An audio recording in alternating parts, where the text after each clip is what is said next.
Hello, my name is Samantha Taylor, and I'm a researcher at IFI Global. Happy New Year, and welcome to the first of many events we are hosting this year.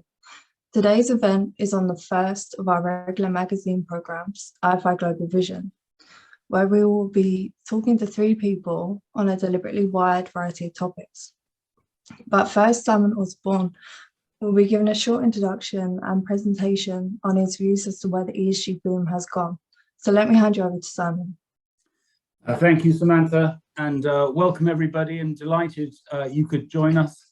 Happy New Year as well. This, as Samantha says, is our magazine program. As many of you doubtless know, that we do a variety of different types of online events. This one I particularly like because it allows us to cover an awful lot of ground. As Samantha says, we're talking to three different people. And I'm going to give a very short presentation in a second. Now, I know every time I do this now, there's a slight gap between my first slide and the second. For some reason, that's happening again now. Hopefully, there it is. As usual, it's taking a second or two to kick into action. Just to finish my introduction, we have people from all over the world. We have people from the States. We have people from various European countries and various offshore centers following us today. You are all very welcome. So, as I said, we have three people we're going to be talking to on a one-on-one basis. I'm going to be talking in a few minutes to Dr. Alan Sked, who is a professor emeritus at the London School of Economics. Then we move on to Mike Howell, who's going to be talking about the economic outlook this year. And then we move, Mike Howell is the CEO of Cross Border Capital. And then we move on to William Shaw, who's based in Cayman. He's the Senior Vice President at Maples. As many of you will know, fund governance is a particular interest of ours, as we've been publishing the NED for I think over 10 years. We celebrated the 10th anniversary of the NED last year. And I'm going to start talking about the ESG boom. Before we get into any of that, though, I thought I'd give you this overview of what IFI Global is in 2022. We've now gone up to 4 publications. The ESG report is one of those.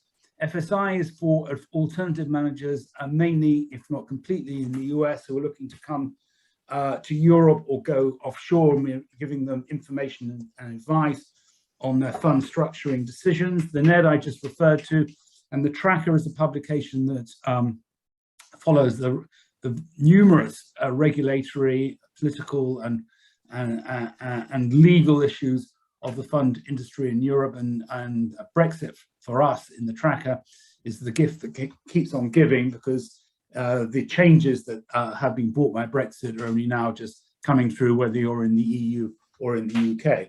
So those are our 4 publications. We also are going to be running events probably about every 2 weeks. I hope and pray this year we'll get into or go back to doing physical events, both in New York as well as London and various other places in Europe. And of course, we will continue to do an awful lot of online events too. Research, we do a lot of proprietary research for various individual clients around the world. That we hope and pray will continue. But in addition to that, we are going to be looking at these 2 areas in considerable detail as the year progresses. One of them is the institutional allocations to the 8 to 10 main ESG investment areas. And also, we're really going to be focusing upon US alternative managers selection decisions in terms of service provider selection, domicile selection, independent director selection, and Manco selection when they come to Europe or go offshore. And finally, and this is very much connected with the point I just made about the research with the US managers, we have just launched Selection Intelligence Service, which gives advice and information for alternative managers on the selection of domiciles, directors, mancos, and service providers. So now let's get on to a few minutes on ESG before we turn to our our speakers. There has been, as doubtless everyone following this is extremely well aware, the most incredible boom in ESG. The UN's PRI, which is where it all started, when Kofi Annan was head of the UN, which stands for Principles of Responsible Investing, has now well over $70 trillion from institutional investors who support that PRI. In addition, and of course, I'm sure there's some double counting, investment houses of the BlackRocks of the world, the JP Morgans of the world, the Morgan Stanleys, etc., they have combined the best part of over $100 trillion in AUM. They also support the UN's PRI. Bloomberg Intelligence came out with this forecast last year that assets in ESG globally would reach the figure, the very specific figure, of 53 trillion by 2025, and which is not very far off now. So interesting to see if we reach that. And as Olivier Carrier of PwC wrote a very large report on ESG for PwC last year, said ESG is, as he put it, a once in a century opportunity. So it's all wonderful, isn't it? It's great. But here are some potential problems which we see that have emerged, and we're covering this very much in the ESG report. You could argue, and we are beginning to do this quite regularly now, that there's aspects of what's going on in ESG, which is a thematic investment boom on stilts. There have been two, before ESG, two huge thematic investment booms of my lifetime. The first one was the emerging markets boom of the early 1990s, when a lot of countries that were in the communist system suddenly were liberated from that. They came out into the Western world, and at the same time, the Asia Pacific region, China, etc., really got going, and we had the most extraordinary boom in emerging markets at that particular period of time.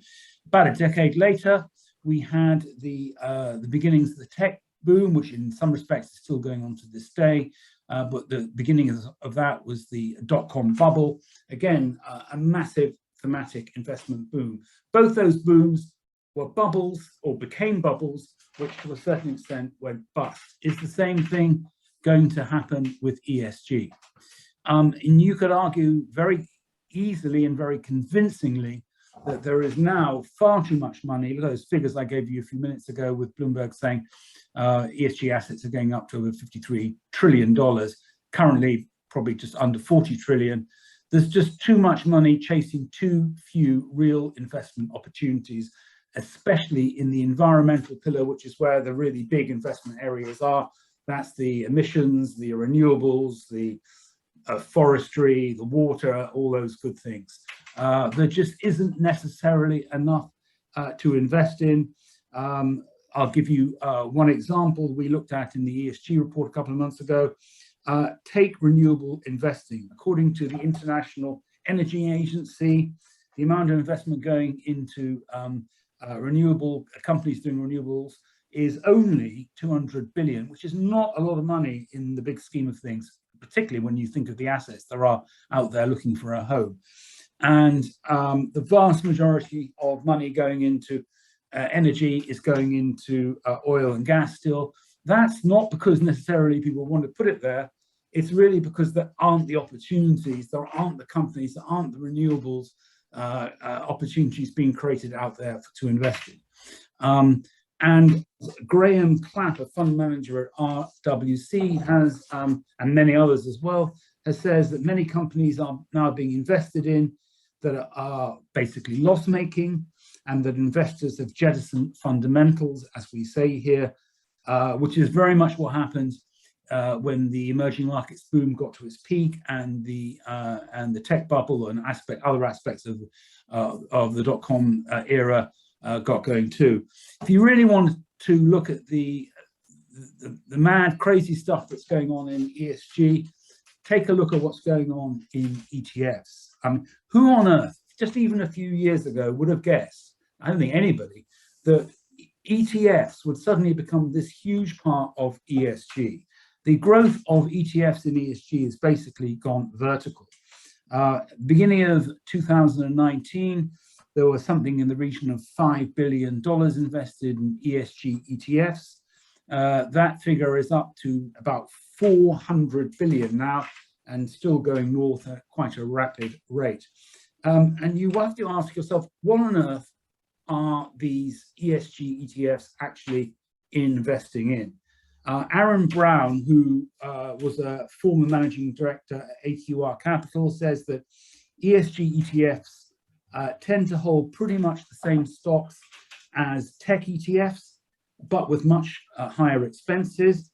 In other words, investors are being cynically exploited, and these are the big name fund houses. Sorry, there are a few of you following this from those companies.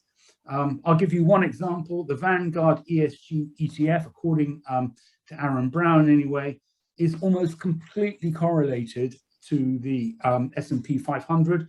The only big difference is that it costs an awful lot more to invest in the Vanguard ESG ETF, but the same applies to many others. It's not just Vanguard. So that's the bad news. However, if you're looking at this from the long-term perspective, you have to bear in mind two incredibly important points.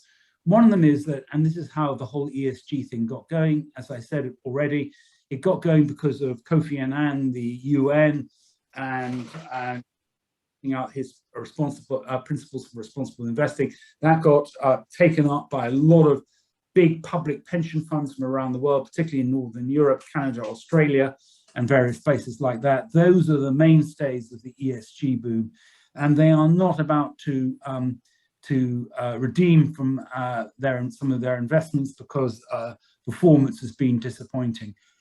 They will stay in there for the long term. I've no doubt about that. I think politically it'd be very difficult for them to get out of some of the things they're in, because they're in there for investment and for reasons that go beyond relatively short-term returns. And therefore, I think nothing's going to happen unless something really catastrophically goes bad in one of the companies they're investing in. I don't think that's going to happen. They're going to stay in. But more important than that, I think we are, and not many people are yet aware of this, perhaps, we're at the beginnings of the greatest generational wealth transfer in history. Cerulli, which is, I think, Boston-based consultancy, but with offices over here in Europe, in various places, well-known firm, has forecast that extraordinary figure, I think in the next 10 years, $68 trillion will be transferred from, I guess, my generation, what we'll call the baby boomers, to the millennials. It's a very difficult word to say, which I guess is Samantha's generation. And as a result of the stock market boom, the property boom, this, by a country mile, is the bigger generational wealth transfer that's ever taken place before. Why is that important? That's because people like Samantha, I have a son who left university a couple of years ago, I've got a daughter at university. When you hear them talking about their world and the world they expect to be around and being in for a long time, they have a very different perspective on things, perhaps from people of my generation. Many of those people, I don't know whether this includes you, Samantha, may have kids one day as well. They want, a planet to still be here for their children, let alone for themselves. And so I think that generation, is that correct, Samantha? Are you in that point of view as well? I think that's quite correct. Yeah. So they have a little bit of a different approach to investing, perhaps, than many of us of my generation. Seeing you there, Samantha, makes me happy. Does that mean you have located Alan? Because we're about to be coming to an end. He's there. That's fantastic. Great. So just before we get to Alan, I'll give you my thoughts on what I think is likely to happen with ESG. I think there will be mini bubbles that will burst. I think there is quite a lot of similarities to the situation in the early noughties with the dot-com bubble, where various internet startups gathered an awful lot of cash and never made it, and investors lost a lot of money. But of course, that doesn't mean to say, as here we are on Zoom today, that the internet didn't go on to happen and in a very big way dominates our world in the year of 2002. 2-2, whatever you want to call it. So I think that is that sort of thing may happen, and similar type things will happen in ESG. Also, I think we will get on a more practical level the separation of the E, the S, and the G pillars. I've never had a good answer to this question: is why E, S, and G have been clubbed together in the way that they have. It probably again goes back to Kofi Annan in the UN 20 years ago, or whenever this was all set up. It was clubbed together probably without an awful lot of thought.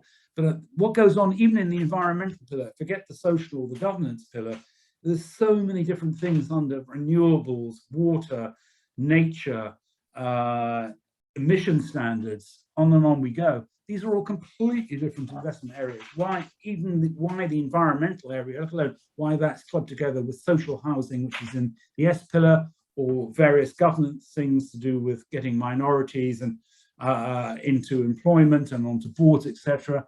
These are all doubtless very worthy things, but why they're all clubbed together in the way they are is very, to me anyway, very simplistic. I think it allows for a large element of greenwashing. Coming back to the ETFs I was talking about, I think there's an element of greenwashing in those ETFs as well. So I do think we need some ESG recategorization, which would make life much clearer, so you can really see what you're investing in. What this catch-all, all singing, dancing thing called ESG. I hope we get rid of that and we can focus in the individual areas. And certainly our publication, the ESG report, is going to be campaigning for that this year and hopefully doing a number of things to help bring that about. My own personal view about ESG is it will only end when it is so ubiquitous to be universal. You won't, because it's everywhere, in a sense it's nowhere, it won't be a unique category or categories in plural, it will be what it is. So I'm now going to, that's the end of my short presentation. I'm going to stop sharing screen. I'm going to make Samantha the host, and hopefully we will have Alan ready to go with our first interview. So Alan, I hope you're there. If you are, we'll be bringing you right up now. Yeah, it should be coming.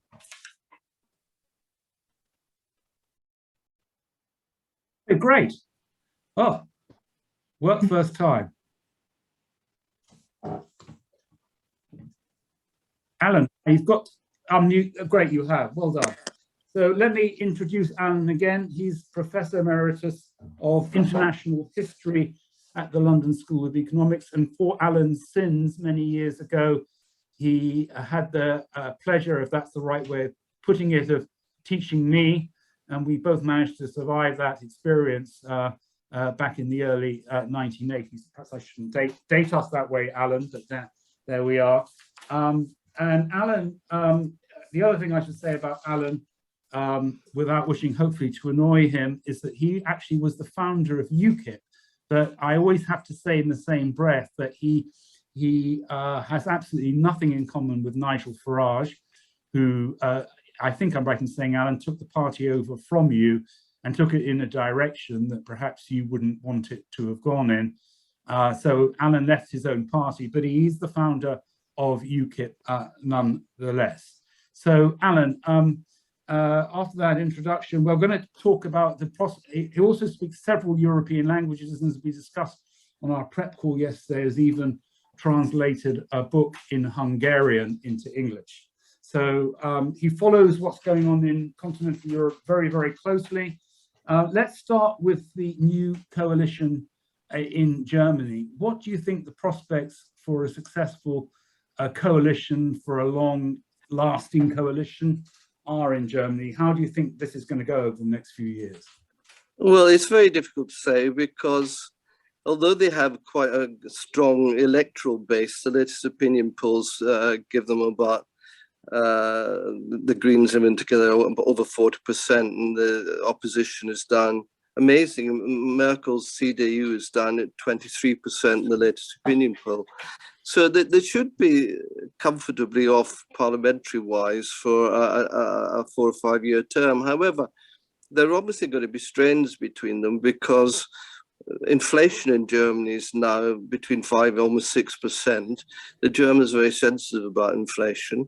And that means that there's going to be strains in the coalition right away, because the Free Democrats, who have the finance ministry, are very traditional in their outlook towards restraining inflation, whereas the Social Democrats and the Greens, the other partners, have big spending plans. So whether they can come to an agreement about that, one doesn't know. Again, the Greens would like to bring in higher green energy taxes and what have you. We don't know how that's going to play out with an electorate which is already feeling that taxes are too high and that spending is too great. Then again, there's two major problems. There's one with the Russians over the Nord Stream 2 gas pipeline. The Social Democrats traditionally have been very, very pro-Russian. The former SPD Chancellor Gerhard Schröder is actually now the chairman of Gazprom and running the pipeline. And the German president, Steinmeier, is his old assistant. And Steinmeier has said that, yes, of course, the pipeline's wonderful because Germany invaded the Soviet Union in 1941, and part of the payback must be to sort of help them now with the pipeline. The chief victim of all that would be Ukraine, and he doesn't seem to realize Ukraine probably suffered more than Russia during the last World War. In any case,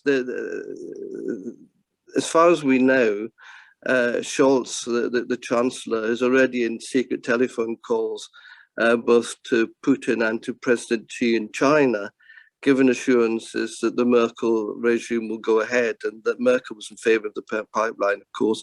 And she was also in favor of a very cozy relationship with China. So the chances are that the Chancellor, Scholz, will want to go ahead with the Social Democrats all being cozying up with Putin. The Social Democratic Party is full of what are called in German Putin-Versteher, or Putin sympathizers, and so they will want the pipeline to go ahead. However, the Greens, who now have the foreign ministry in Germany, are against the pipeline, and so too are the Liberals. So the Green foreign minister has said that, you know, the pipeline shouldn't go ahead. And unfortunately for this SDP, the German regulators have said that there's a problem with it because it wasn't legally properly established. And so they've refused to give it legal recognition. Meanwhile, all the allies of Germany, from Poland to Britain to America, are putting pressure on the government not to go ahead with this pipeline. But the Chancellor and his party wanted to go ahead. So that's one great cleavage. And all this at a time, remember, when Putin is forcing up gas prices and electricity prices, and at a time when the gas storage situation in Europe is dire. Most countries only got 50, 40, 30% of gas storage in the storage facilities. So the gas pipeline is something which is going to be a very delicate thing to play, and it will create strains inside the coalition. The other problem is that the Chancellor, with the support, I suppose, of these two partners, has agreed that the European Union should be strengthened, that they want to strengthen EU sovereignty, whatever that means.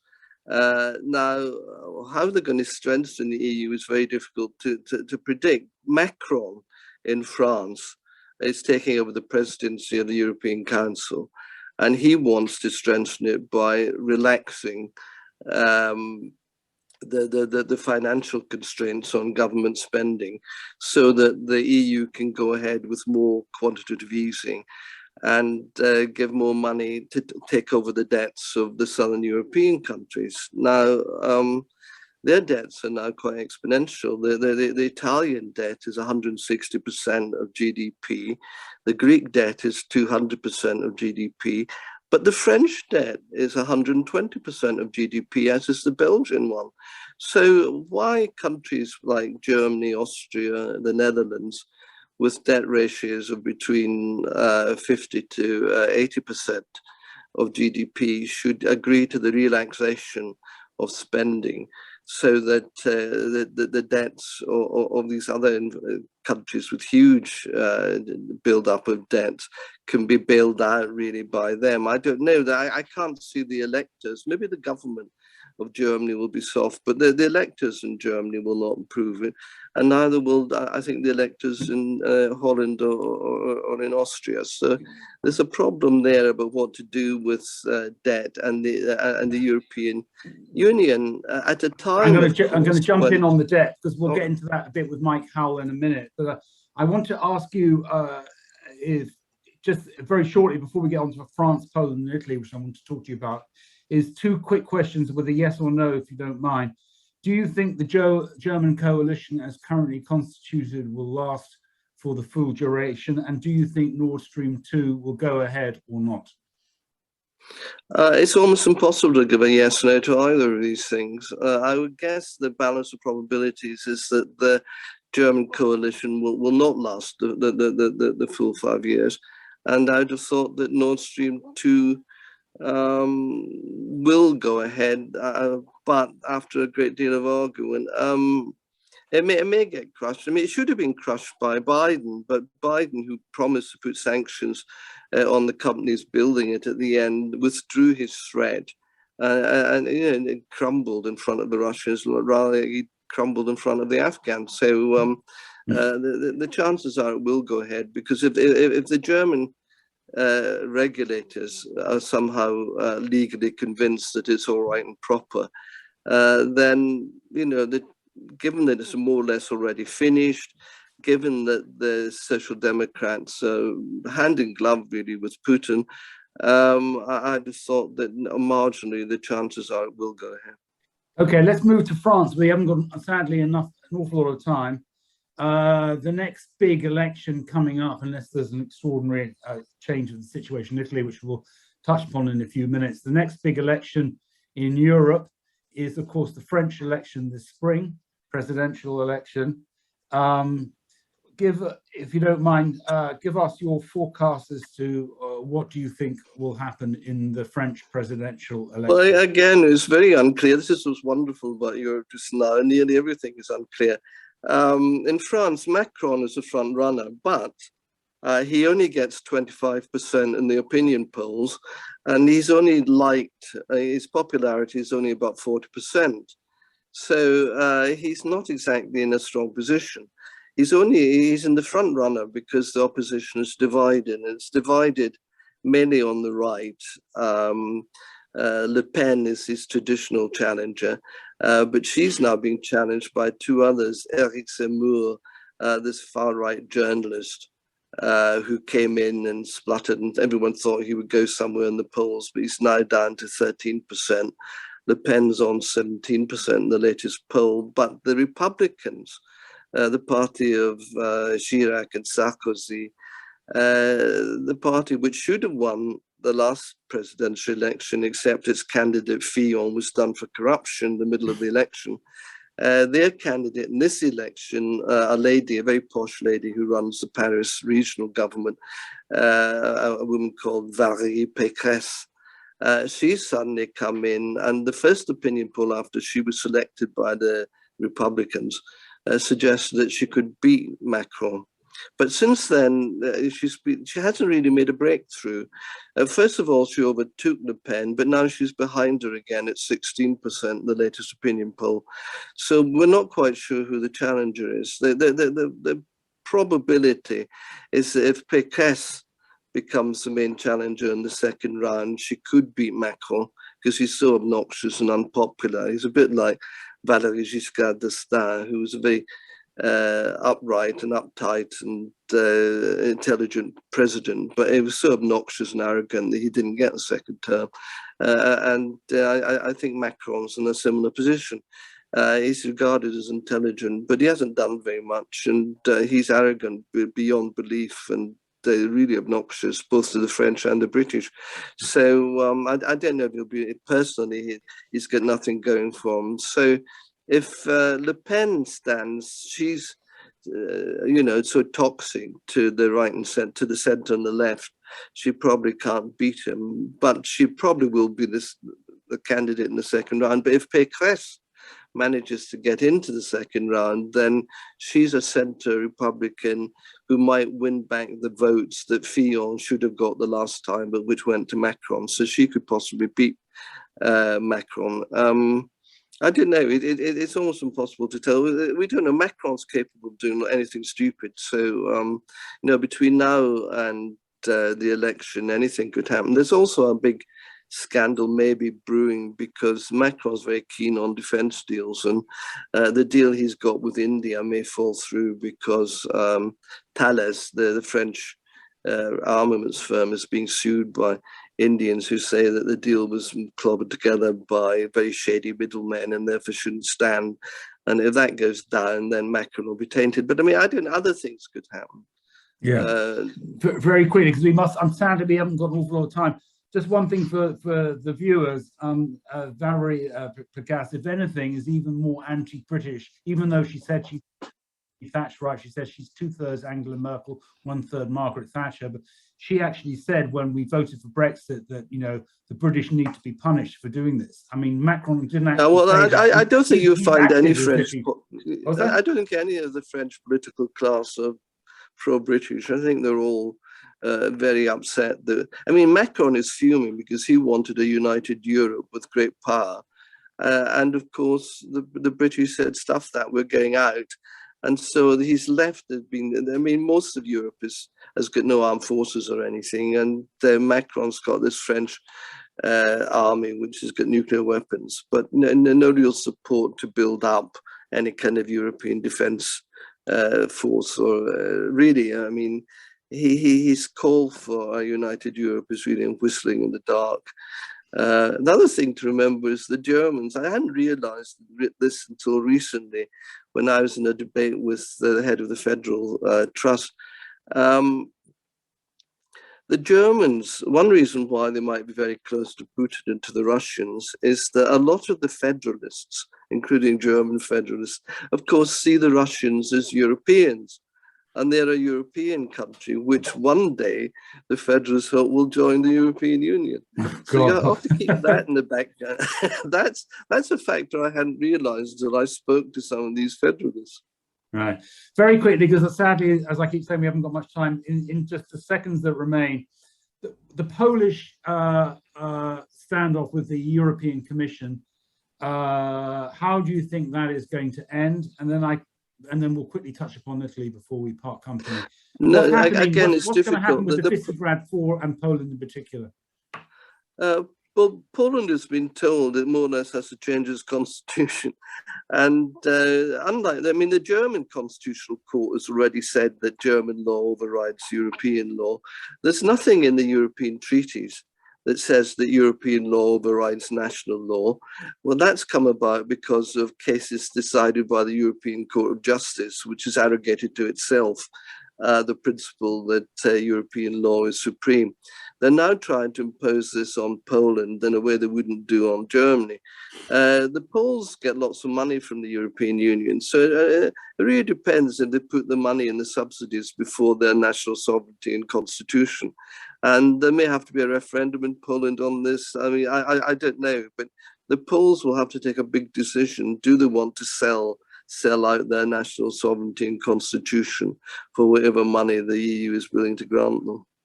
Right. And finally, the gift that keeps on giving when it comes to European politics is Italy. As we said in the prep call, you mentioned the presidency situation, but there could be a general election in Italy at any time as well.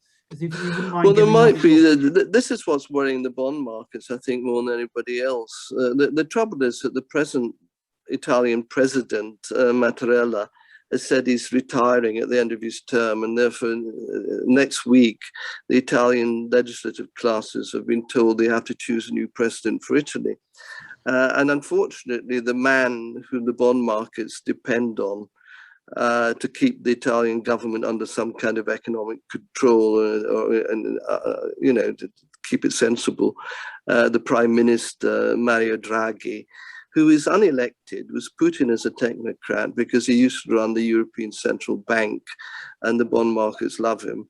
He has said that he wants to be president of Italy and give up the prime ministership. Now, if he gives up the prime ministership, the question is what will happen to the Italian government? There's no obvious candidate to keep hold or keep control of a very vociferous coalition of about 5 parties, none of whom agree on very much. If Draghi goes out, then they might all start squabbling, in which case the coalition would dissolve and you'd have a general election. So there's lots of pressure from outside on Mattarella to stay in power, stay in office for another term, and for Draghi not to be stupid and to remain as prime minister. The worst scenarios are very funny. I mean, if there's a presidential election, Silvio Berlusconi, the 4-time ex-prime minister who's still under corruption charges, will stand. If he won, the euro would sink immediately. And then if the elections are called, they're fairly unpredictable because the Italians have passed a law cutting the number of deputies by 1/3. And so the new parliamentary chamber will be entirely different. 1/3 will go. And meanwhile, the parties who were popular at the last election are no longer popular. So anything could happen. We don't know what the configuration of the new Italian parliament, far less a new Italian government would be like. And you might get a right-wing extreme government opposed to European integration. That's possible. Plus Berlusconi as president. That would be the nightmare situation for the bond market. But I think probably the status quo will carry on because Mattarella will probably have his arm twisted and remain, and Draghi will remain as prime minister. Thank you. We've run out of time, so I'm going to have to say goodbye to you, Alan. But I was going to give you the killer question as whether you think the EU will still be as it's currently constituted in 5 years' time. But we'll get you back to talk about that. Maybe we'll do one of these again in a few months' time, and we'll have you back for that. So thank you very much. Hopefully you can see Mike there, Samantha. Yeah. You can call Mike up. This is, by the way, I forgot to say, this is LSE Day I think our last participant, William Shaw, is not from the LSE, but Samantha, Mike, Alan, and I have all shared a few years at the London School of Economics, although all at very different times, particularly in Samantha's case. Anyway, there he is, Mike. Very good to see you. Right, hi. Karen, I don't know whether you heard any of that political stuff we've just been talking about with Alan. I did. Okay, well, I want to move more on to the economic prospects, not just for the EU, but also for the US, the Asia Pacific, China, of course, and the UK. But Alan mentioned the debt of various European countries. As 155% in Italy, France is 118% of GDP, Greece 206, Germany down at 69%. And this is perhaps more important coming on to the whole question of QE. The ECB's balance sheet I saw the other day is up to 81% of GDP. Is that higher than any other equivalent? Is that higher than the Fed or the Bank of England or any other central bank?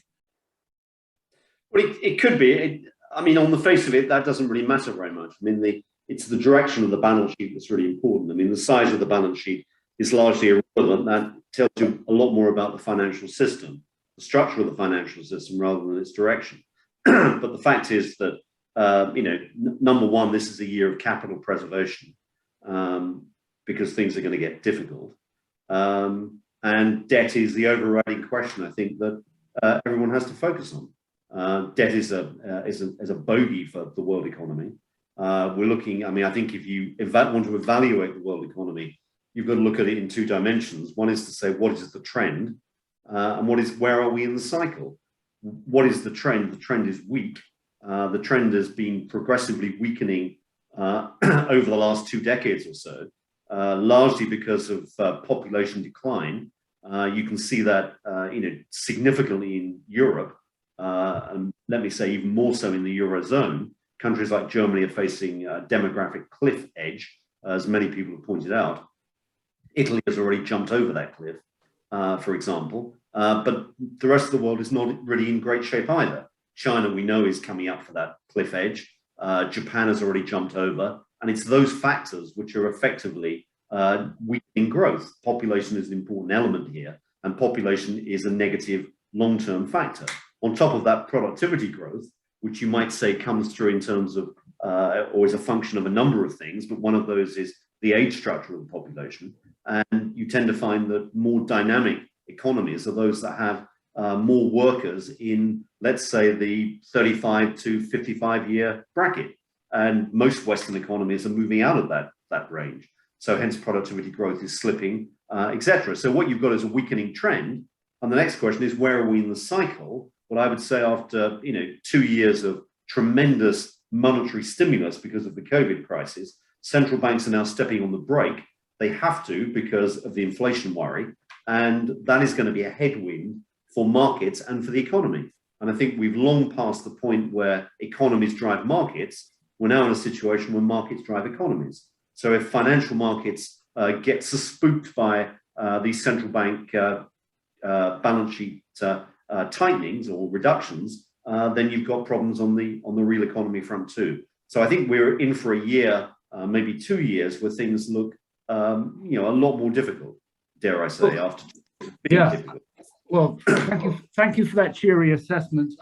What's your forecast for interest rates, both on this side of the pond in the Bank of England, the ECB, but also let's start with the Fed. Are you in the camp that thinks they're way behind the curve in terms of raising interest rates? And what about bond taper and QE tapering? What do you think is going to happen with that? Let's deal with the US first. Well, on the US front, I mean, the US is not only behind the curve, it's behind the crowd, and the crowd being the rest of the world. A lot of other countries have already tightened, already put tightening measures in progress. Those will continue and develop. The US is really only just starting that process. So the US has got to catch up. There's no question about that. The latest rhetoric that one can hear coming out of the Fed is that they're basically gearing up to catch up quite quickly. And if you look at latest assessments on the probability of US rate increases, there's now, I think, an 85% chance of 4 rate hikes in the next 12 months. So that's 4, yeah. So that's 100 basis points on policy rates. Now, if you assume, which is a fair back of the envelope stab, that 70% of that rise carries over into the debt markets in terms of the 10-year bond, then you're looking at least 70 basis points on current yields. So you could be easily testing 2%, more likely testing 2.5% towards the end of this year.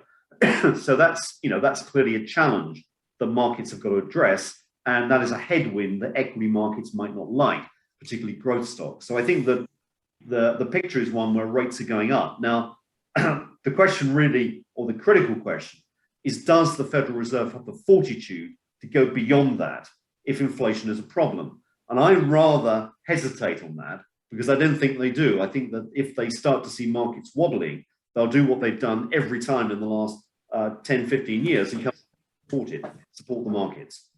So I think we've got potentially a volatile period ahead.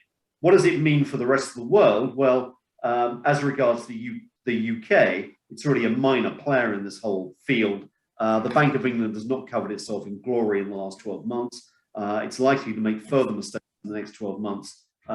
We think the Bank of England has already tightened probably too much and is likely to send the UK economy spiraling lower relative to the rest of the world, which is not a great thing to think of. And the other factor, as Alan was talking about, was the debt problem in Europe. That is not going to be helped by the fact that the ECB is already slated to run down both its PEP and its TLTRO programs, which support the banking systems. And that's a policy decision they've made. So basically by the middle of the year, the ECB balance sheet, whatever percentage you said is of GDP, the direction of change is likely to be downwards. And that is not going to be helpful for the debt markets, particularly debt spreads in the peripheral markets. So you've got, these wounds that were existing 2, 3, 4 years ago are being opened up once again because central banks are stepping back. And the reality is that they can't step back because debt is just too much of a problem out here. They've got to keep coming back and supporting. And when we've had these conversations in the past, I think I'm right in saying you've always said it's when central banks start to tighten that has the most impact upon equity markets. Are you still of that view, and do you therefore think equity markets are looking precarious as we speak? Well, I think that what I would say is that I think the equity markets suffer the biggest effect. They may not be the first to react to a central bank move, but they basically are the ones that get most adversely affected. I agree with that point, absolutely. So if central banks are tightening aggressively, watch out, equity markets will suffer. There's no question about that. The one central bank we haven't spoken about, which is, arguably the most important, certainly for the world economy, maybe not for financial markets, is the People's Bank of China. And, out there, the People's Bank is actually tightening liquidity, despite the Evergrande crisis, despite the worsening real estate picture, despite the travails they've had over COVID, the central bank is tightening liquidity. And I would say quite significantly. So the Chinese economy is likely to slow down in a more meaningful way than many people envision. Now, that is not going to be good for commodity markets worldwide. So what I'm really saying is we're looking at, potentially the worst of both worlds is a low trend in the world economy for structural or secular reasons, demographic reasons. That is impounded further by the fact that the debt burden is slowing growth as well. And then we've got the cycle where central banks are basically touching, or even more dramatically, stamping on the brake. And that is likely to cause a cyclical downturn. So I think the outlook for economies, real economies and real assets, not that great in the next 12 months. Financial markets will be volatile, but if central banks come back and pump in liquidity, which I think they're going to have to do, then you're going to get a significant rebound, as we saw once before in March 2020. Well, it's been a joy getting your predictions here, Mike. We're going to have to, unfortunately, bring it to an end now. But thank you very, very much. Is there any particular, just to sort of cheer us up slightly, if you can? Perhaps you can't. But is there any final word of anything positive that you see out there before we move to William Shaw? Is there anything to cheer us up you want to say, or is it all doom and gloom? It's not all doom and gloom, but I think that the outlook, I think that, one's got to be realistic about monetary developments. And it's all about these days what central banks do. And central banks are, pressing the red button right now. So one's got to be wary. But I think in a longer term sense, because of the fragility in the financial system, looking at cryptocurrencies from a long-term standpoint is certainly something one has got to do more and more of. Thank you, Mike. We've very much enjoyed having you on IFI Global Vision. We'd love to have you back in a number of months' time, and let's see how it all goes. And God knows where we'll be, say, by the late spring, early summer. At least whether we have a new prime minister in this country, we'll certainly have a new president in France by then. Thank you very much, Mike. I think, can we move to William? Hopefully you see William there, Samantha. Yeah. I'm just bringing him up.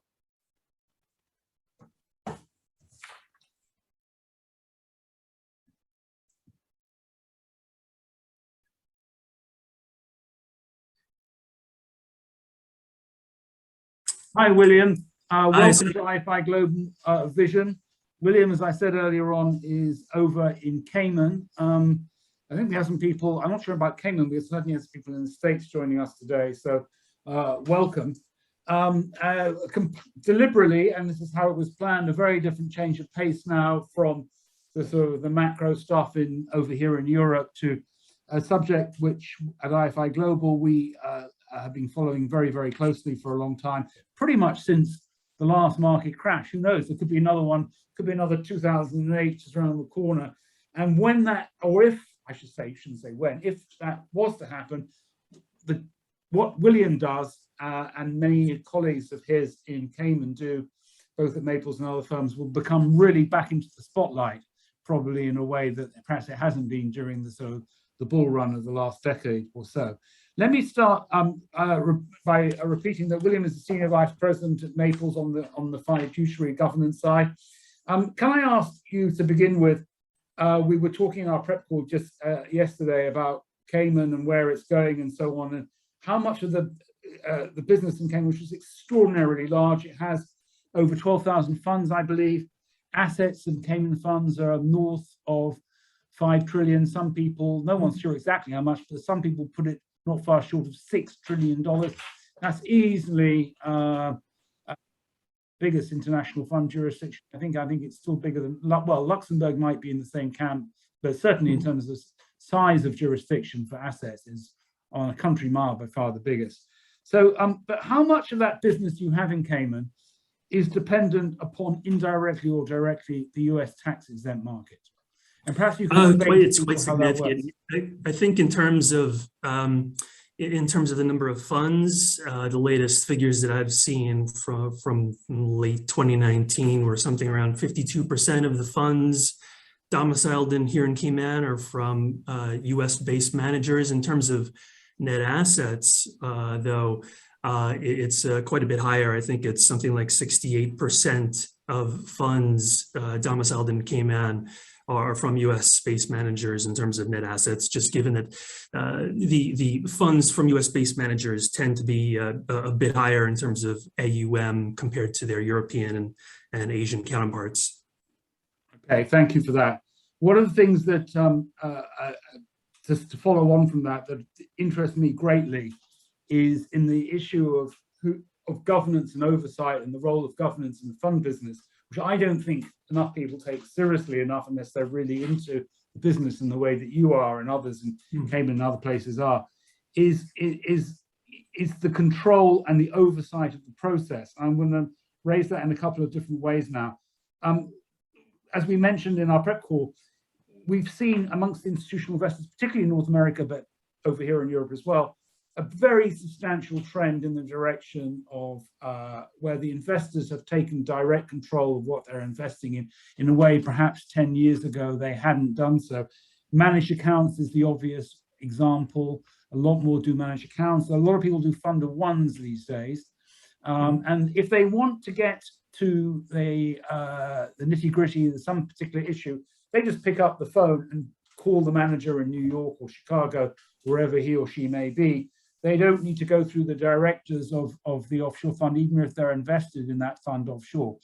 Has that changed? Is that correct? And B, if it is correct, has that changed the dynamics of the fund governance oversight done in Cayman at all? Or anywhere else? Yeah, I would say that the investors still quite significantly reaching out to managers if they have questions about the day-to-day operations of the vehicles. But the independent directors do play a very important role in terms of governance and oversight. We are looking at the capital activity of the vehicle. We're looking at the investment activity of the vehicle. We're looking at the regulatory and legal matters related to the vehicle.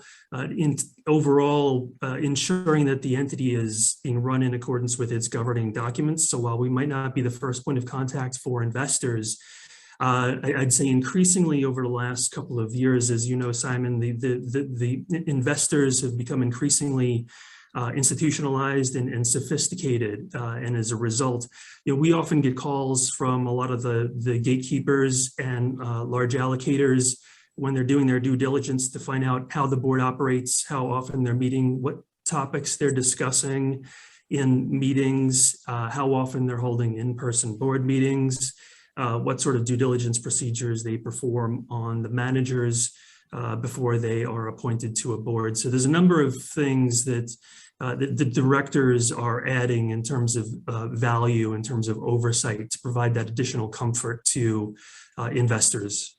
So you're saying, if anything, which is interesting, if I've understood you correctly, that the actual scrutiny on the independent directors is actually going up at the moment because of the institutionalization of the business. It has. And you mentioned managed accounts, and obviously in many cases we're being engaged on a commingled vehicle. And we certainly see over the last couple of years an increase in the prevalence of managed accounts where investors want to have more transparency into the vehicle, more oversight or input into the deal documents. But what we'll see sometimes, in addition to sort of the one-off managed account, is also these platform operators structuring what's referred to as a segregated portfolio company here in Cayman, which is unique to Cayman. And it's a bit of a cost-effective way for a manager to run a number of different managed accounts on one particular platform, where perhaps the investment management function is outsourced to third-party investment managers for each segregated portfolio, or where there's one manager across all of the managed accounts to make it a bit more cost-effective for the investors. So, while there's certainly an increase in the number of managed accounts and non-commingled vehicles, there's still an important role that the directors play there in terms of oversight to ensure that the entity is being run in accordance with its governing documents. Okay. I'd like to turn, if I may now, just for a few minutes, to the whole extraordinary boom. We were talking about booms today quite a lot earlier with Mike. In private equity, the business is growing like Billy-O. It had an extraordinary year last year. Records will be broken almost on a weekly basis, and people are projecting the same kind of growth this year. We had a rather provocative headline which got some comments recently, a couple of months ago, in the NED. What about the governance of private equity?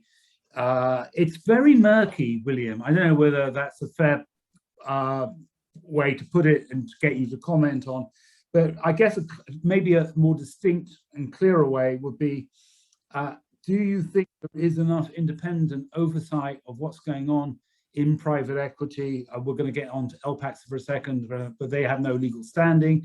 And, partnerships, it's a partnership, there isn't the board, and so on and so forth. What's your view of private equity fund governance? I should say William wrote an article with a couple of colleagues of his for AIMA on this particular topic. Sure, no, I appreciate that. I would say that the private equity and venture capital market is certainly behind in terms of fund governance compared to the hedge fund market, which is much more advanced in terms of their knowledge and experience with independent directors and having that independent oversight.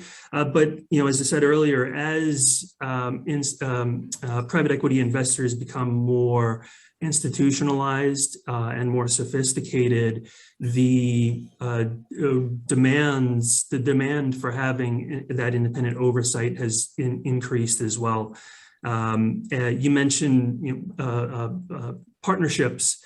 We do largely still see private equity funds and venture capital funds structured as partnerships as opposed to Cayman companies issuing shares, largely because of the carried interest mechanism works much better in a partnership structure compared to a company that's issuing shares to its investors, like in a hedge fund environment. But there's often a need to engage directors at the general partner level of that partnership, whether it's a Cayman partnership or a Delaware partnership. The GP is often but not always structured as a Cayman company, which would require directors, where we are often engaged in, as I said, providing that oversight in terms of the capital activity, the investment activity, legal and regulatory matters, compliance-related matters. In addition to that, if perhaps the manager doesn't want to necessarily engage independent directors at the GP level, we're sometimes appointed to what's referred to as oversight committees that are formed by the master partnership. If the master fund is structured as a limited partnership, either domiciled in Delaware or in Cayman, and the role of the director would be flexible, but we find that it's often largely mirroring what our typical role would be on a Cayman feeder vehicle. And in fact, investors have increasingly been asking for independent oversight either at the GP level or some sort of oversight committee level at the master fund, so that we have oversight over the entire structure and not just one sleeve within the structure. And we see it as well with the regulators.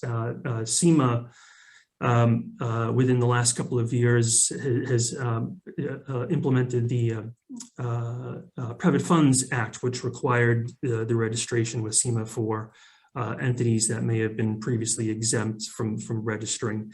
And within the last year, in addition to what's referred to as a fund annual return, which needed to be filed by all SEMA regulated funds, they also, within this last year, asked for a related form entity, which provides a lot more information on the entire structure, even though not all entities within the structure may be overseen by SEMA. So SEMA is wanting to understand the entire structure and the operations. And we as directors, as a result of investor queries and demands are being placed in that position as well. Thank you. Last question, if I may. I'm going to ask you to do probably a well-nigh impossible task to finish with. If you could, in simple layman's terms, and sadly we're pretty much out of time, explain, because there'll be people following this that aren't nearly as close to these subject matters as you and I are, especially you, how the Delaware-Cayman master feeder relationship works for beginners. How could you just explain for that? Is that impossible to do, because it's mind-boggling complex as to how it works? Can you sum it up for the outside world, particularly the US managers following us today? For the relationship between Delaware and Cayman, the master funds and feeder funds, and how and the interaction, how it all works. Sure. Well, the attraction of Cayman vehicles to non-U.S. and U.S. tax-exempt investors, I'm not a tax expert, but the attraction to Cayman for non-U.S. and U.S. tax-exempt investors is largely tax-driven for investors wanting to avoid allocations of effectively connected income and unrelated business taxable income. U.S. taxable investors won't be as sensitive to those issues, and may want to be in a Delaware structure compared to Cayman. That's the significant driver from the U.S. market from what we see for using Cayman. Out in Asia, there's certain tax concessions that are offered to recipients of carried interest when they're receiving those payments from Cayman vehicles, which is one of the main, although not the only, attraction to Asian investor managers domiciling their funds here in Cayman. Okay, thank you very much. Much appreciated. It is, as I said earlier, a very complex but very important area, especially if we are going to find ourselves in a situation where history doesn't necessarily repeat itself directly, but if we into a more of a bear market scenario, the kind of job that William and his colleagues do will come much more into the spotlight as there are stresses and strains. When the markets are going up strongly, the kind of oversight and the fund governance probably doesn't, although William says if investors are getting more interest in it, they'll get a lot more interested in it if there are some problems in some funds. So you might have a busy year ahead of you, William. You never know. So thank you very much. Thank you very much for joining IFI Global Vision, and thank you all for staying on. I know we've gone over our time a bit, but thank you everybody for following us today, wherever you are in the world. And we will be back. By the way, we're back again very soon, very different format. It's a panel. We're talking about ESG investing in those 8 to 10 areas that I mentioned in my presentation. That's only next Thursday, the 20th of January. If you can join us for that, please do. And then we have a whole host of things coming up after that. So thank you, everybody, and hope to see you the next time. Have a good morning, afternoon, or evening, wherever you may be in the world. Bye-bye.